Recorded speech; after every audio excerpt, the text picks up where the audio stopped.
Welcome back to Inside the Mind of Greg Heffley, the series where we take a look, well, inside the mind of Greg Heffley. Today, we'll be analyzing his adventures throughout the third wheel.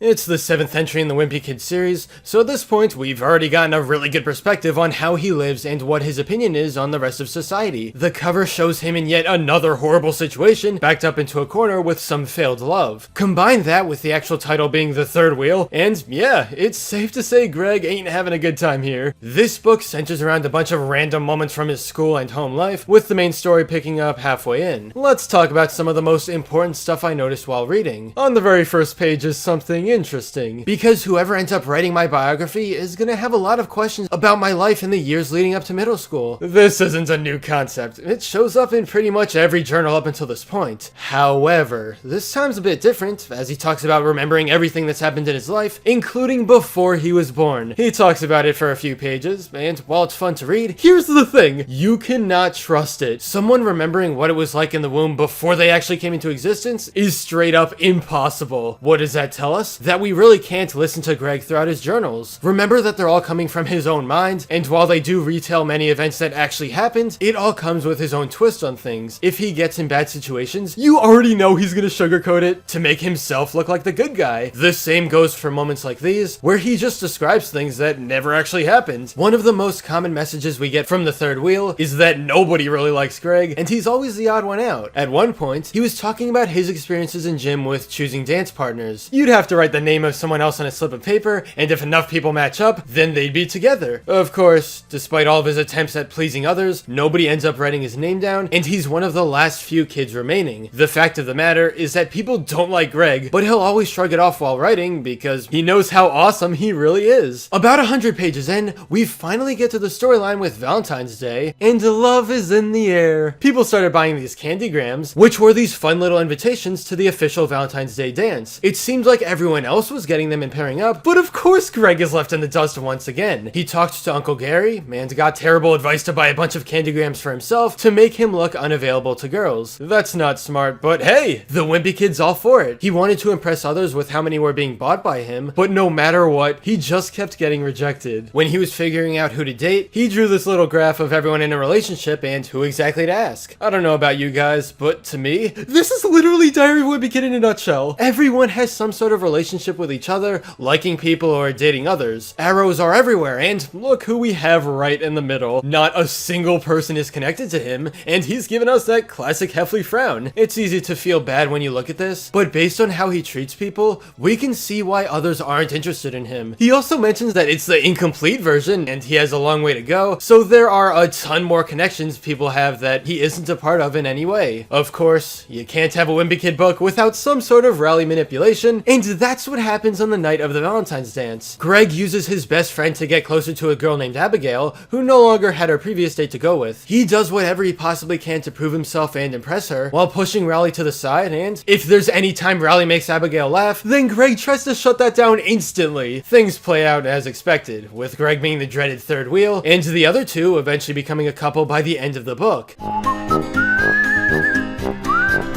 At the end of the third wheel, either Greg Heffley or his best friend Raleigh Jefferson will end up with a girlfriend. Can you guess who it's going to be?